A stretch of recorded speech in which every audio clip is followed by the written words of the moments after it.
Eu tenho uma palavra de Deus que não deixa de ser uma palavra profética para nossos dias. No livro de Miqueias, que profetizou aproximadamente na mesma época do profeta Isaías, cerca de 700 anos antes de Cristo, Deus o enviou para dizer algumas verdades duras. O país estava mal, a situação espiritual era deprimente, todos andavam longe de Deus. E o veredito que Deus dá, muito triste realmente.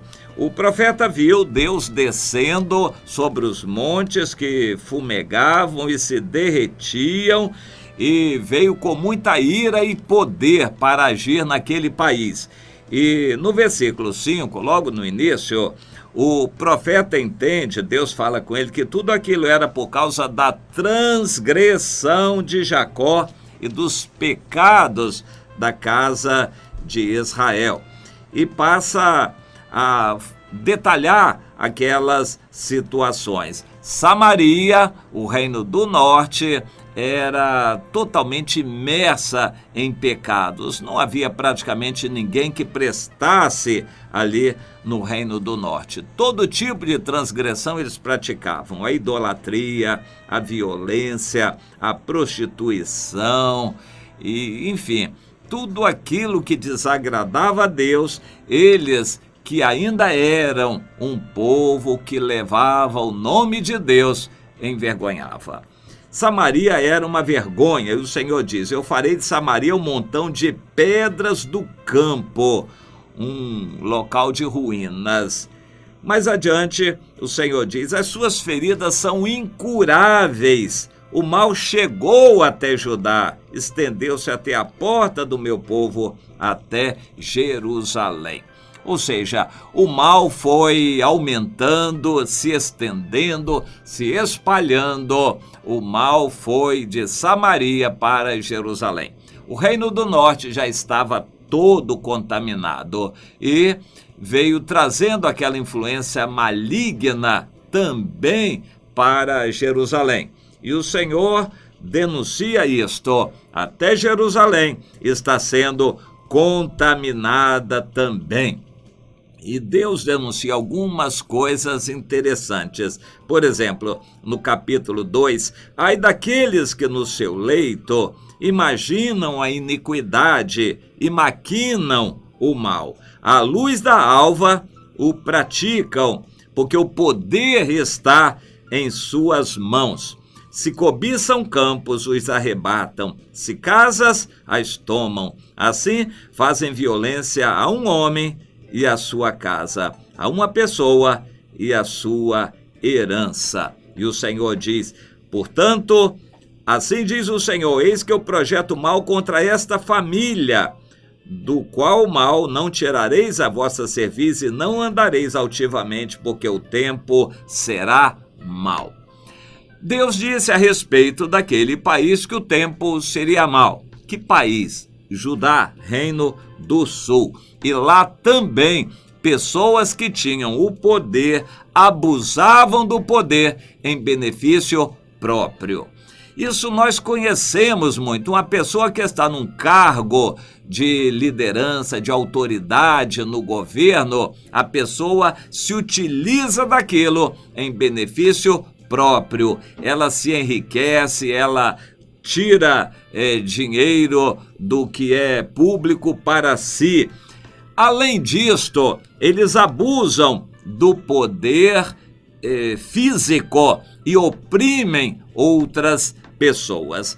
Nos últimos anos no Brasil nós temos conhecido isto, a perseguição por motivos políticos, o uso da força e a criminalidade mancomunada com a política. Nós temos entendido muito essas coisas porque em nossos dias elas também têm acontecido. E o Senhor diz: ai daqueles que estão na política em altos postos de autoridade e abusam do seu poder, imaginam o mal e até fazem leis para proteger o seu mal e usam de violência contra os pobres, e eles estão fazendo isso em benefício próprio, e utilizando do que é público em benefício próprio. Eles, com a sua ganância e a sua cobiça,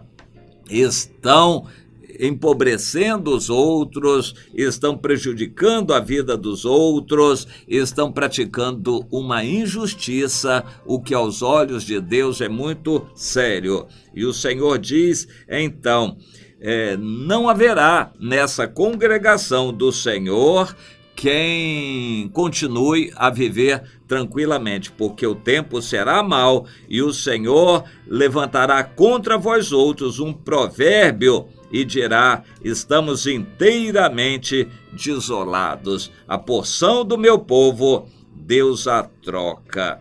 Então, Deus é quem estaria fazendo aquilo. De fato, tudo aquilo aconteceu e se cumpriu. Houve um tempo de bondade, de misericórdia, um tempo de tolerância da parte de Deus, mas depois Deus fez tudo aquilo que estava nas ameaças se cumprir e o mal veio sobre o povo. Mas quando o profeta Miqueias trouxe a palavra, a resposta daquele povo foi, no capítulo 2, versículo 6, não babujeis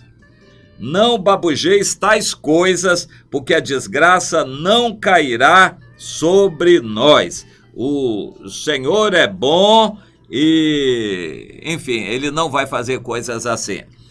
Nós vivemos uma época em que líderes estão pregando, eles dizem que estão profetizando bênçãos sobre o povo. Estão abusando da palavra, do ministério que Deus lhes deu e estão pregando bênçãos, profetizando bênçãos em troca de interesses próprios. Eles, na verdade, estão protegendo o status quo, ou seja, o estado de coisas, de erro, de pecado. João Batista foi o verdadeiro profeta. Ele não levou dinheiro nenhum e denunciou o erro. Hoje, os modernos profetas que estão pelas igrejas profetizando bênçãos e prosperidade estão levando dinheiro e profetizando bênçãos e não denunciando o erro. Quando vem alguém dizer que Deus vai castigar o Brasil, que Deus vai punir este erro, aquilo e aquilo outro, então alguém diz, não babuja, rapaz, não babujeis, porque Deus é bom, o mal não vem sobre nós, não. Tudo isso está aqui em Miqueias e o Senhor diz, levantai-vos e ide-vos embora, porque não é lugar aqui agora de descanso. Ide-vos por causa da imundícia que destrói, sim, que destrói dolorosamente. E se houver alguém que seguindo o vento da falsidade, mentindo, diga, eu te profetizarei do vinho e da bebida forte. Será este o tal profeta deste povo. Ou seja, o meio evangélico no Brasil está recebendo essa palavra, exatamente o que está acontecendo. Pregadores que estão profetizando bênçãos por interesses, e o Senhor diz, eu não enviei.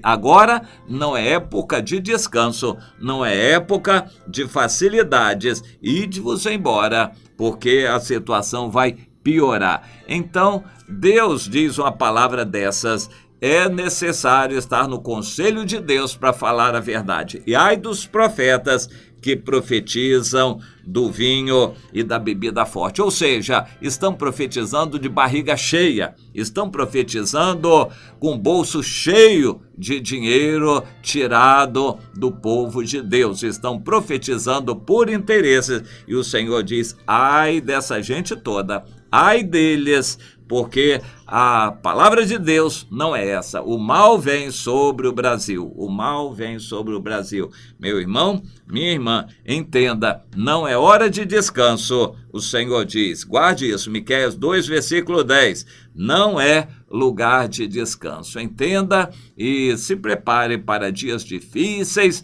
como um verdadeiro servo de Deus que ora e chora, como em Lamentações. Você se lamenta, você não deseja o mal, mas você se lamenta quando o mal vem, porque Deus avisou e Deus alertou, advertiu para que todos se arrependessem. Mas quando o mal vem, você chora, se lamenta. Vamos continuar pedindo a Deus misericórdia e você consagra a sua vida, meu irmão, minha irmã.